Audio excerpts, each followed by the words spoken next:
Hey guys, we are here talking about the sacrament of marriage in the Catholic faith.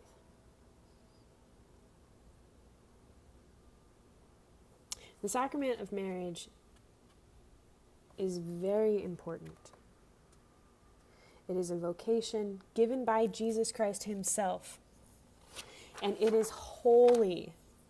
We Catholics take our marriage very seriously, and it's not just our marriage, it's marriage across the board. We take the sacrament of marriage seriously, so seriously that when two people make their marriage vows, they are promising, as God promised in the covenant with his people, that the elements of love, forgiveness, and faithfulness are always present. Christ taught that the Father was all-forgiving, merciful, and that he would not abandon his people. So too, in a sacramental marriage, the commitment is unconditional and open-ended. The partners make their decisions based on love. They promise to give all and expect nothing in return.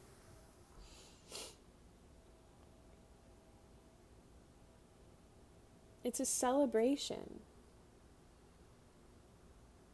It's unity.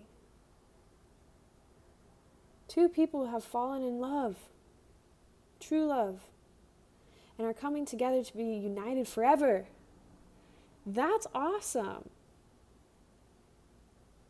The other key piece, though, that people don't get generally, if they're not Catholic, and even Catholics themselves don't always get this. I myself didn't understand this before I got engaged. When I got engaged, I understood this, and it really threw me for a loop for a minute.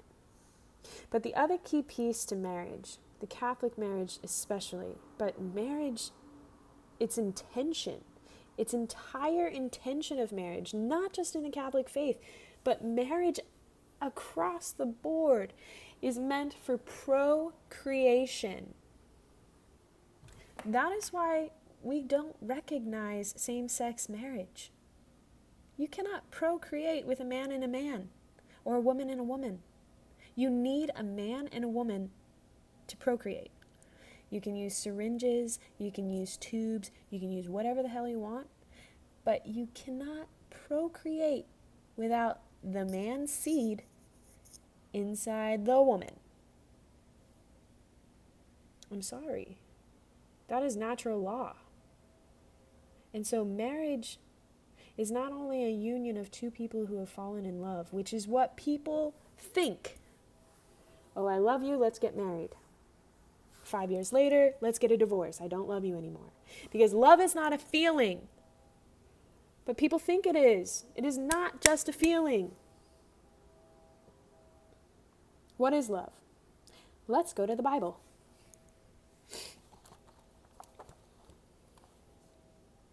St. Paul said, "Love is patient and kind. It is not jealous or conceited or proud. Love is not ill-mannered or selfish or irritable. Love does not keep a record of wrongs. Love is not happy with evil, but is happy with truth. Love never gives up. Its faith, hope, and patience never fail. Love is eternal." St. Paul said that. 1 Corinthians 13, 4-8. The sacrament of marriage based on love is not a contract between two people. It is a covenant. This is the other thing that people don't understand. They think it's a contract. They're signing on the dotted line. No, it is not that. It is not that. A contract is a legal arrangement which protects the right of the individuals involved. It focuses on equity, that each partner gets what he or she wants from the relationship and that rights are protected. The contract can end when one of those partners breaks one of its conditions. In effect, a contract is a hedge against failure. A covenant, which is what marriage was designed for, the entire being of marriage, was designed by God. But The entire being of marriage is a covenant. A covenant speaks to the relationship between God and his people. The Church, through the Second Vatican Council, points out that as God of old made himself present to his people through a covenant of love and fidelity, so now the Savior of men comes into the lives of married Christians through the sacrament of matrimony. When two people make their marriage vows, they are promising, as God promised in the covenant with his people, that the elements of love, forgiveness, and faithfulness are always present.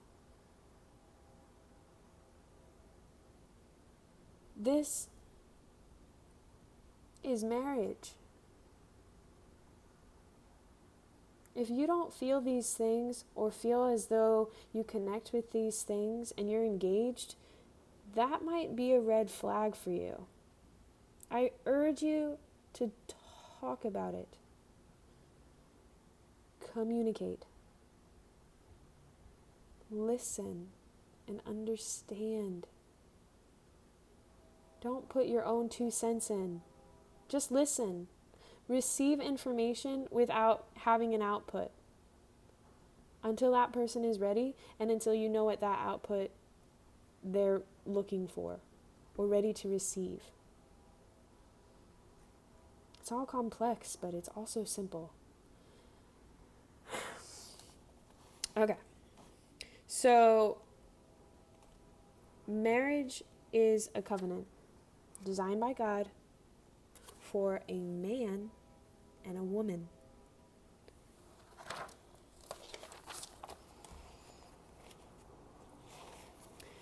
This book that I have been reading from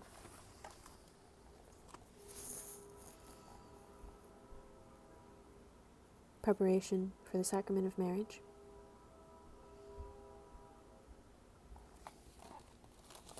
has a lot of really, really good information. For those of you who have been married in the Catholic faith, you went through a marriage prep class.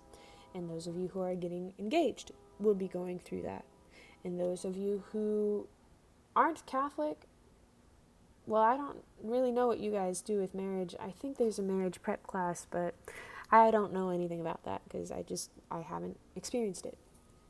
Maybe you can enlighten me in the comments about what it is that you do with marriage before, during, and after in the realms of outside Catholic.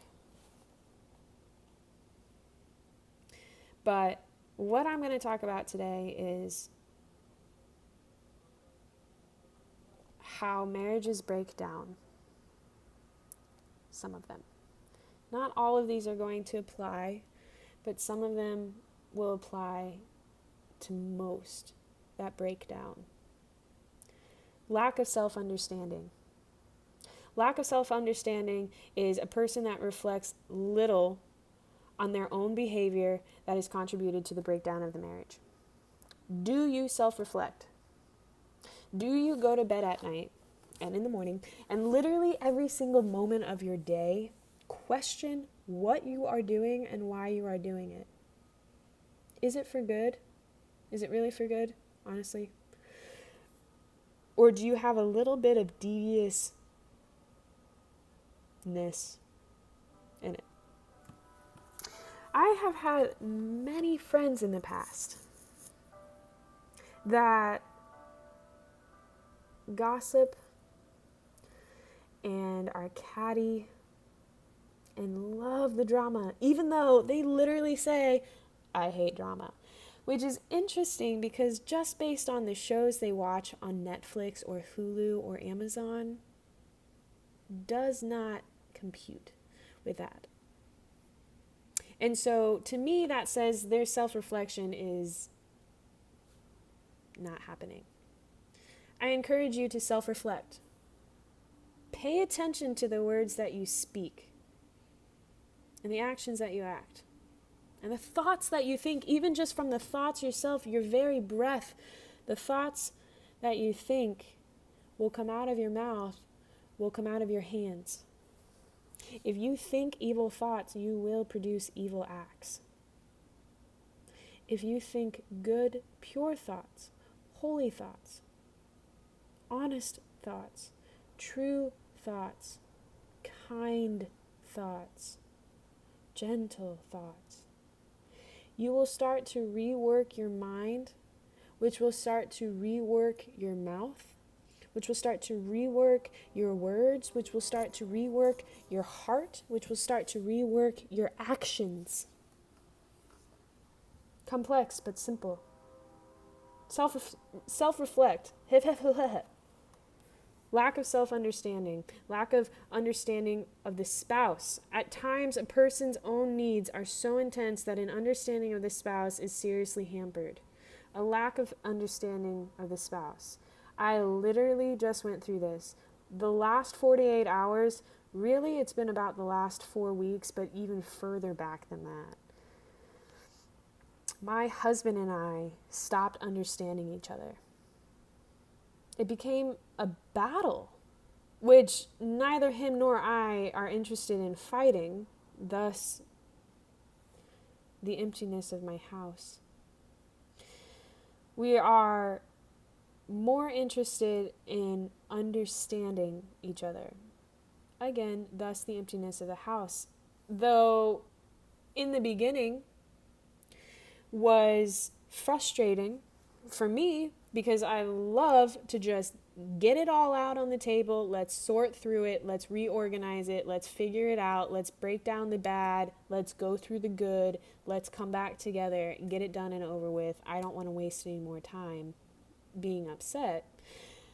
And my husband saying, I don't know what the hell is going on. I need a break because I just need to breathe and see what is even on the table. I don't even know what's on the table because I don't even know what I'm holding in my hands. I need to step away. And so having those two processes be so conflicting has been difficult. Of course. I don't know if that's a men thing and a woman thing. Maybe you guys can enlighten me on that in the comments. Is a man more likely to take a break and a woman more likely to want to talk about it? Or is it just my husband and I? Which is fine, it doesn't matter because it's my husband and I now. And so that's just simply a social experiment rather. But a lack of understanding for the spouse. He and I, at some point in our marriage in the past, I couldn't even tell you time frame, but I would say in the recent past, stopped understanding each other. Honestly, I feel I haven't been listened to. And he probably feels the same because the understanding isn't meeting. It's not working. There's not an understanding. And so currently, this is where we sit. Lack of understanding of the spouse. There are going to be times that you are going to get frustrated and you are going to wonder what the heck you're doing. Why are you doing this? Why are you involved in this? Why is this happening? Can it just stop? It's okay to feel. I will never discourage you to feel. And I will always encourage you to express those feelings, but I will encourage you to express those feelings in a productive, positive way rather than a destructive, negative way. It is okay to feel. It is okay to express. It is not okay to hurt people. And that is very, very difficult to learn how to do just offhand. But with practice and patience and consistency, any new habit, you can form any new habit. You all know that. You all have done crash diets like crazy. You all have studied for a test like crazy, done midterms, whatever. You know how to create a habit. And if your habits haven't stuck, why don't you email me? Let's talk about it. But you generally know how to create a good habit. You know what's good. And in the heat of the moment, when you are feeling so fire mad that you just want to take out a weapon of words and slice them, stop. If you can manage, say, I need to take a break, and walk away. If you can't manage any words to come out of your mouth without risking harm, just leave. Just leave. Just walk away. Do your best not to slam the doors. Do your best to just walk away. Grab a pillow on your way out and let it out in a pillow. Again, you've got to figure out how to express yourself in a positive, productive way, not a negative and destructive way. But take a break. And when you calm down, please consider understanding your spouse. That is not invalidating your feelings. Put your stuff aside and bring over your spouse's stuff. Listen and ponder what it is that they were saying to you. Why are they hurt? What are they upset about? What's going on? Yes, you feel mad. Yes, you've been hurt. Yes, you have your own side. Hold on to that. Write it out if you need to. Record it. Make a video. Or whatever. Again, productive creativity. But when it involves your spouse and marriage, in which is meant for permanency, till death do you part, please consider their side. A lack of understanding for the spouse. Number 2. Third thing, inappropriate motivation for marriage. So often a person entering marriage is motivated by reasons other than the responsible goals achievable in marriage. These motivations can literally be anything, but for the example in this book, just listen. Marrying to escape an unsatisfactory home life. Marrying because of social pressures. Marrying to reform another person's behavior. Marrying on the rebound. Marrying to please the parents. Marrying to spite the parents. I'm sure that there's a ton more. But inappropriate motivation for marriage is something that you should really think about. Why are you getting married? Is it for the sex? Or are you already having sex? Don't have sex before marriage. Or is it because of money? Or because of their physical stature? Or because of their success? Or is it because you truly love them as a person? One of the things that got me when I met my husband, and I knew I was going to marry him before I met him. The minute I heard his name, I knew. But then when I met him, my knees went weak and I literally couldn't even speak. I let out my hand and it was like, hey, nice to meet you. I was so limp, which is strange because if you know me, I'm very strong.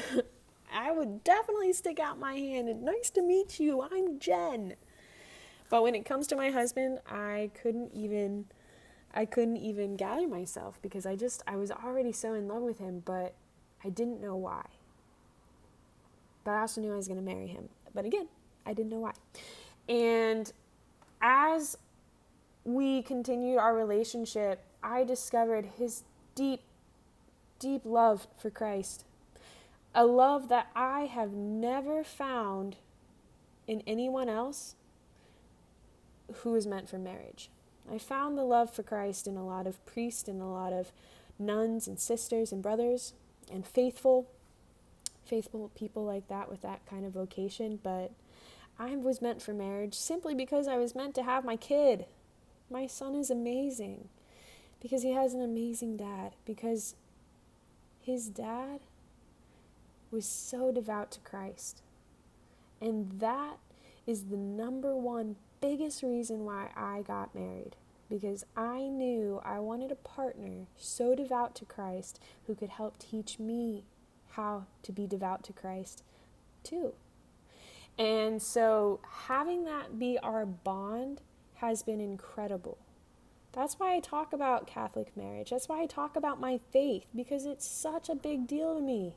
It's the biggest deal to me. Everything else after faith, it literally goes, and I have it written on my mirrors and notes everywhere. God, family, everything else. God first. God is always first. He's always first. Make him first. If he is not first in your life, make him first. And if you don't know how, ask him. Everything else will fall into place. I promise you. That's coming from a woman who is about to celebrate her 3rd wedding anniversary with no husband in sight and no child. I haven't talked to them. It's heartbreaking. Heed my advice so you are not in this position. And if you find yourself in this position, welcome to these videos. They're here for your help.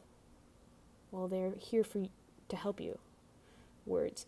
Okay, let's move on. There are 2 more things that I want to talk about in this video before I end it.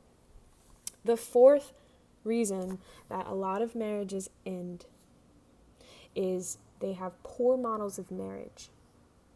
Some people get married with a negative attitude or impression of marriage. Perhaps their parents did not have a good marriage, or they've been exposed to unhappy experiences of other couples. Usually they will have little insight in the tremendous potential for fulfillment and happiness in marriage. Your influences matter. Your influences matter. Do you remember when I was talking about drama? When you watch those things, you are receiving that. That is going into your eyeballs, into your head, that will then come out of your mouth, that will then come out of your actions. You are what you eat. Truly. Take a look at your whole life. Put your whole life out in front of you right now. Look at your nutrition. Do you have a healthy relationship with food? If not, I can help. But pay attention to that. Take note of that. Do you have a healthy relationship with Christ? Do you know him as though he was your spouse or your brother or your father or your teacher or your neighbor? Christ is literally everything for me. He's from the little bean inside the embryo to an old dead man, to an entity being God, to my brother, my teacher. He's everything for me. Have a relationship with him. But how is your relationship? Do you have a relationship? Look at that. Look at all facets of your life. Do you expose yourself to positive, good influences? I know that you do because you're watching this video. I can promise you, though I am not perfect, as much as I wish I could be. Though I'm perfect in my Father's eyes, but I am made human. I can assure you that I am a good influence. I'm human, and you always have to make your own choice. God gave us all each free will. But I can assure you that I can be a good influence. Because I get the modern world, but I also get my faith in Christ. And I think that a lot of times people have one, but not the other. How many times have you watched a Christian movie and been like, cheese. Give me the chips because this thing is all cheese. Or how many times have you watched movies or TV shows, Keeping Up with Whoever, and had no Christ involved at all? And all of a sudden you're finding yourself becoming more dramatic, and you're finding yourself gossiping, and you're finding yourself falling into these terrible patterns and habits that you know are not right. Influences matter. Make the right decisions. I literally only watch comedies and children's movies. And sometimes something else out of neither of those categories. But very rarely, and I am very particular, because I cannot expose myself to things that will cause me harm or cause me to harm others. I can't. I cannot do that knowingly because why would I do that? I'm trying to better myself. I'm trying to help others better themselves. And harming is not bettering. The only reason I question that is because I think harming unintentionally, but even if it happens, I think could still be used for good as far as like a learning lesson goes. But no, I'm not condoning harming, but I don't know. Anyway, the fifth thing is poor communication techniques, and this also got my husband and I deeply and terribly, which is hard because I would like to believe that he and I are actually really good communicators, and we really are when we get out of our emotional mindsets and we look at things objectively. Your emotions can play such a huge role in making mistakes, because when you run with your emotions, you are not thinking clearly. Sometimes, yes, they can overlap. Sometimes you get lucky, but that's not a game that you want to play. My suggestion is express yourself in a creative, positive, productive manner and learn the signs of big emotions. Becoming really, really happy or really, really angry or really, really whatever. Learn the signs as they are building, because I guarantee you, unless you have an extreme imbalance, which if you don't have a good diet, you will likely, or if you've had a lot of drugs, or for whatever reason, you have an extreme imbalance, generally speaking, your emotions build up on top of each other instead of being here to all of a sudden, here. Okay? And so as your emotions start building up on each other, recognize that. That goes along with self-recognition, understanding yourself, coming into yourself, thinking about what are you doing and why are you doing that. Pay attention to yourself. You have to be a little bit selfish in that way. You cannot just completely ignore yourself, because then you go on the other side of being completely selfish and you're ignoring everybody else. And so balance.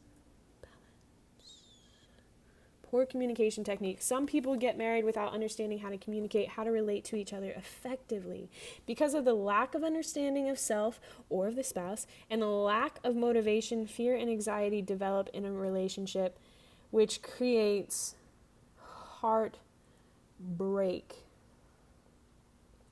NVC, nonviolent communication, is a practice where people get heard and people hear. People are listened to and people listen. Look it up. It's somewhere on this site. NVC, nonviolent communication. It is one way that my husband and I have learned to communicate, and again, we obviously didn't do a great job, because here I am sitting alone at home without them here. I love you guys and I miss you if you're watching this. But it can be very effective when it's practiced. We haven't been practicing that, and it's hard. It's hard to stay vigilant. It's hard to stay on top of your own tasks, let alone dealing with a spouse and kids and everything else that you have to deal with. We are hard workers. Humans are hard workers. If you're watching this video, I'm positive that you're a hard worker, even if you don't know it. or even if you don't show it, or even if you don't act on it. But working hard is fun. But when you don't stay on top of it, you don't use it, you lose it. That tends to be the case. Athletes practice and practice and practice and practice and practice. I mean, look at the Olympics. Look at the Olympic athletes. Look at how hard they practice, how vigilant they are on their posture, on their form, on their habits, on their diets, on this, on that, and that. Vigilance and practice is important. Even a little bit each day goes a long way. But patience and practice together can help communication. Nonviolent communication is something I really suggest to you if you don't know how to communicate. And I personally don't know how to communicate. And so I myself will be looking up NBC here after this video so that I can learn how to communicate effectively. Join us for our next video to learn more about the sacrament of marriage.